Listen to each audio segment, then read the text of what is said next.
Hey guys, Thunder E here, and today is another battle vid. Now this time is between the PlayStation DualSense Edge versus the Xbox Elite 2 to find out which is the best gaming controller. Now you guys have asked me to do this, I don't know why, because it's like comparing an iPhone to a Galaxy. They're two very different but do the same things. Now, if you join us for the very first time, don't forget to subscribe, hit the notification icon, and get ready to watch more videos like this. So the PlayStation DualSense Edge is the latest Pro controller directly from PlayStation, PlayStation's first, I believe. Somebody can correct me if I'm wrong. And it does look like a standard PlayStation 5 controller. And when looking at it side to side, you can see that it bears same similarities, but there are some key differences. One is the colors. You do have, of course, black buttons and black D-pads, and you also have just some nice etching here of the PlayStation buttons on the trackpad itself, which is nice. Now, this controller is fully customizable, just like the Xbox controller, the Xbox Elite 2, and so there's some really key features around the controller. First off, let's talk about price. The PlayStation controller is $199, while the Xbox Elite 2 controller has a couple of price points. If you're getting the core version, which comes in white right here, the core version is priced at $120. I've seen it for 99 bucks, and this controller does not come with a case like you see here or any of the paddles or things in the back. You have to buy that on your own. But if you just want this core controller with its smooth feel and also buttons and 40-hour battery life, then you can do that. You can also get the Elite 2, which comes in all black at price at $169, or you can get a customized version with custom paint job and of course your own engraving on here with your name, as I have said, sport at work. That's a little bit more. Depends on how you customize it. The pricing goes up from that $169 price point. So that is there. Now, both of them have cases. Both of them are hard shell cases. One is more plastic. The PlayStation has a more plastic feel to it, PlayStation logo, while the Xbox One feels like it's cloth, but it's still a hard shell case.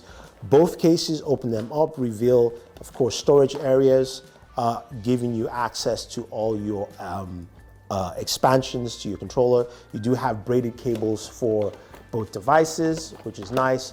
The PlayStation cable is longer than the Xbox cable, but I'll get to why that is the case in a second. Now, when we actually look at both cases, we do see that they both have exterior flaps at the back, allowing you to access for charging, which is pretty nice. And then you do have all your accessories here. Now, the difference is in the Xbox case, there is this charging dock, which you can place anywhere if you want to, or back in the case if you want to keep it all centralized.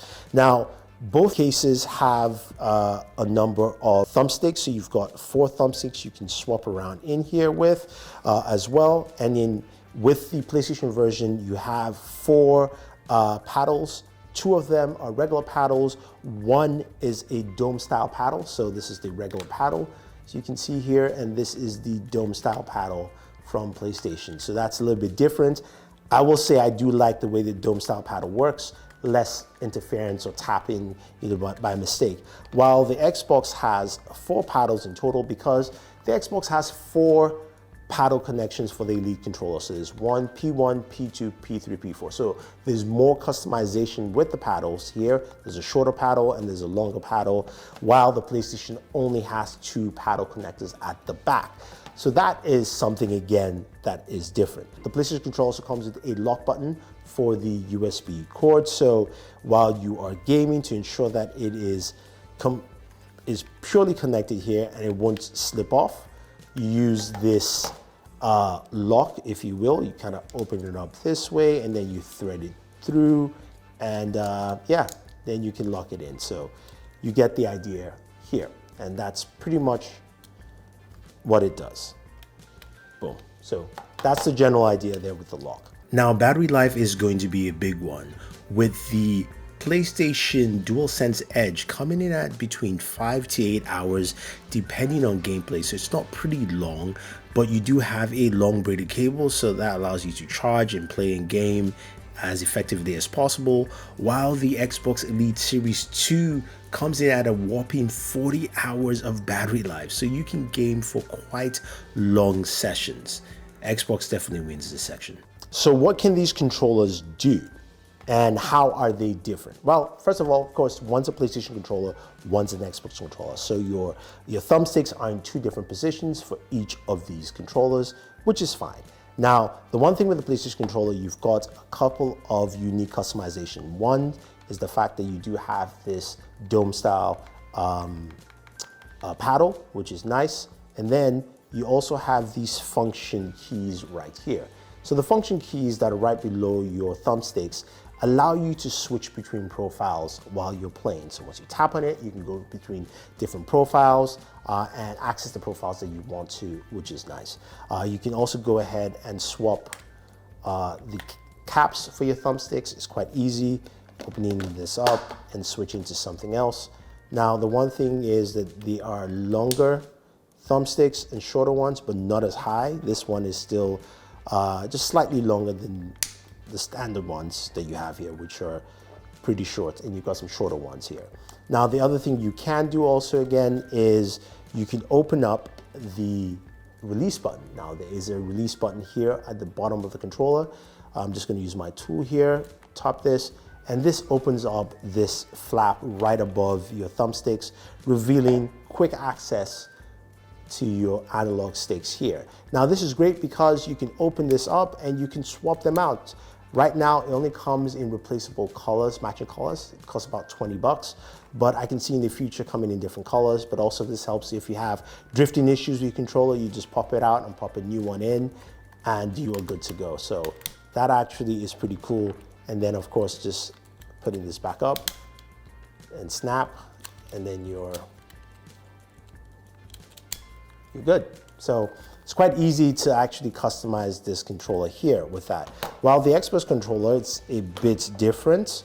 You of course replace the thumbsticks, kind of magnetic locks there, and you can go super long. It's much longer here.